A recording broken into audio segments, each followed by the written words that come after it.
walls, bar brawls, common stalls at concert halls. To you they crawl, body sprawl, sloping palm malls, close calls, stand tall, doll, you make them feel so small. And they love it!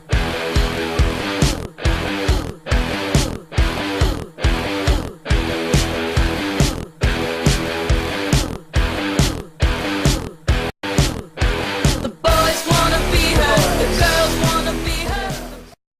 Sure, yeah. Have you ever? I buy yogurt with the pink lids. Okay. Possibly. Have you ever? Yes. Yes. Sometimes when I shop, when I see the symbol of the breast cancer symbol, I usually choose the product of that one over other products. Yeah. Have you ever? Maybe a water bottle one time. Boys wanna be her, the girls wanna be her, the boys wanna be her, the girls wanna be her, the boys wanna be her. I wanna be her. No. Do you read the label to see to which foundation the money goes to? No. I haven't. I haven't. I didn't realize they did that. Do you read the label to see to which foundation the money goes to? I would. You would? Okay. But you don't. You haven't in the past. No, not necessarily. No. I don't pay attention to where the money goes for breast cancer on products, but it's just the symbol is for breast cancer, so I already know. So I just buy them. Nope. Do you read the label to see to which foundation the money goes to? Nope.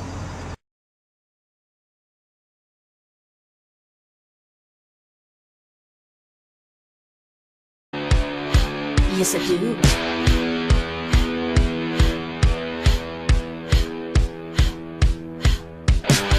The way you rock non-stop, girl, you got the chops. Flip-flop, she-bop, self-top, your licks are hot. Her lyrics heave, kids receive, crawling up the sleeve. Parents peeved, can't conceive that her deed will never leave. And we love it!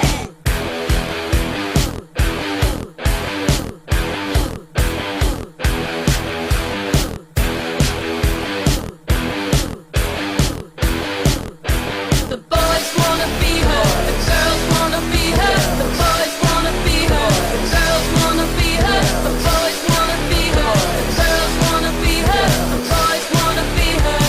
I wanna be her. So do you.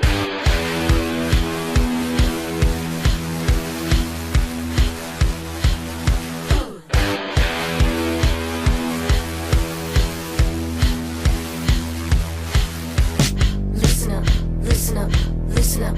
Voices scatter, listen up, listen up, listen up. Voices scatter, listen up, listen up, listen up. Voices scatter, listen up, listen up, listen up. Voices scatter, listen up, listen up, listen up. Voices scatter, listen up, listen up, listen up. Voices scatter, listen up, listen up, listen up. Voices scatter, listen up, listen up, listen up. Voices scatter. The boys wanna be her, the girls wanna be her, the boys wanna be her, the girls wanna be her, the boys wanna be her, the girls wanna be her, the boys wanna be her, the girls wanna be her, the boys wanna be her, the girls wanna be her, the boys wanna be her, the girls wanna be her, the boys wanna be her.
crispy, crispy. Benjamin Franklin came over, babysat all 4 of my kids. Then in my dream, I told the doctor off. He said, if you don't want to do it, then you don't have to do it. He said, the truth is you'll be okay anyway. Then in my dream, crispy, crispy, Benjamin Franklin and the doctor went and had a talk with my boss. Something about it. When I was diagnosed, it really felt a little bit like a bad nightmare that couldn't really be happening to me. You know, I just would drive along and I'd look at people in their cars talking or listening to the radio, and I'd say, don't you know my world just fell apart? What are you doing? Just doing normal things. So I felt like I was a little bit in a really unreal, impossible situation. My daughter was in last stages of being treated for a brain tumor, and I had breast cancer. We were both bald. It felt actually very, I felt shame, which people will say to me now, how could you possibly feel ashamed? It wasn't your fault. But it's really weird. I think a lot of people feel that way. They feel like, what have I done wrong to deserve this? You know, what have I done that has made this situation happen to me? So I could tell you, thankfully, I could talk for hours about the people that supported us, and that's basically why we made it through. And my husband and I are still married, and my daughter died she actually died when I was still having chemo. So it was a very, very difficult season, being that we had young children and they were all going through a lot of trauma and fear. But as I said, we had a wonderful community of support and family, and so today I'm very thankful. Children's policies, they kept the door closed at all times. I couldn't hear, see. When they came out, they said, you'll be okay anyway. And I smiled, cause known it all the while. No thank you, no thank you, no thank you, no thank you. I ain't about to pay for this shit. I can afford chemo like I can afford a limo, and on any given day I'd rather ride a limousine. No thank you, no thank you, no thank you, no thank you. I ain't about to die like this. I can afford chemo like I can afford a limo, and besides the shit is making me tired, is making me tired, is making me tired. You know I plan to retire someday, but mama gonna go out in style, go out in style. The shit is making me tired, is making me tired, is making me tired. Mama gonna go out in style, go out in style. When I woke up, the kids were being quiet. I knew it was a dream right away. I called the limousine company. Then I got dressed. I dressed the kids as well. The limousine pulled in and we piled in. The doctor, he asked which way we were headed. I said, sir, let's just go west, and he listened obediently. Sophie only wants to listen to Radio BBC. Michael sat on my knees and whispered to me all about the meanies. Jacqueline was being such a big girl with her Question to Did I ever feel physically beautiful? No, I did not. And I think there were some great opportunities to try to feel beautiful or feel better about yourself. But the fact of the matter is, when you don't have a hair on your head and your eyebrows are gone and you're losing weight and you're pretty much, at that point in time, there weren't as many good drugs for nausea, so you're throwing up all the time. It's really hard to feel good about yourself. So I would say not too much, although I felt like there was a lot of support out there for trying to help women feel good about themselves. People were very generous about free makeup clinics that would come into Swedish or the University of Washington and had, solutions. Cup of tea looking out of the window, and Barbara, she looks just like my mom. Oh my God, Barbara, she looks so much like my mom. No thank you, no thank you, no thank you, no thank you. Ain't about to pay for this shit. I can afford chemo like I can afford a limo, and on any given day I'd rather ride a limousine. No thank you, no thank you, no thank you, no thank you. Ain't about to die like this. I can afford chemo like I can afford a limo, and besides this shit is making me tired and making me tired and making me tired. You know I plan to retire someday, but mama gonna go out in style, go out in style. This shit is making me tired and making me tired and making me tired. Mama gonna go out in style, go out in style, style, style. Style, style,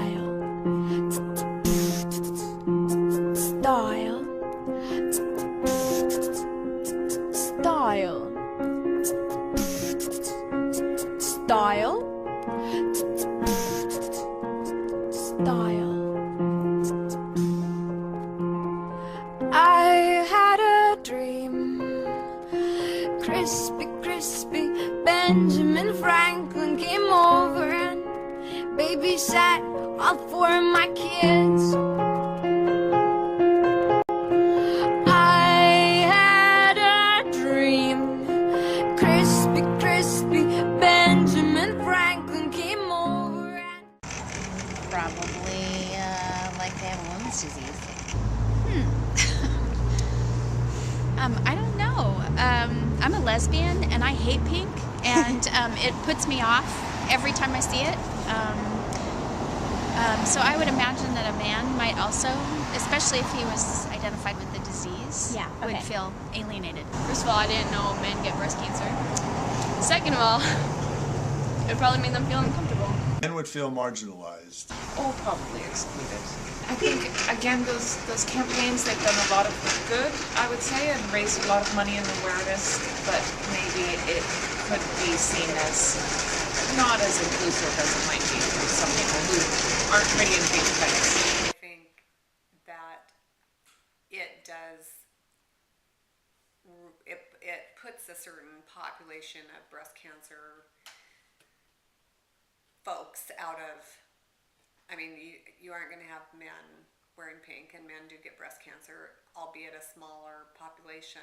It's more common than one would think, especially when there's genetic links in the family. And I myself have never been in love with pink as a color, so. That's a good question. I never really thought about that. I have only known very few men who have breast cancer, so for me, it would not offend me, but it may offend others. babysat all four of my kids. Sophie only wants to listen to Radio BBC.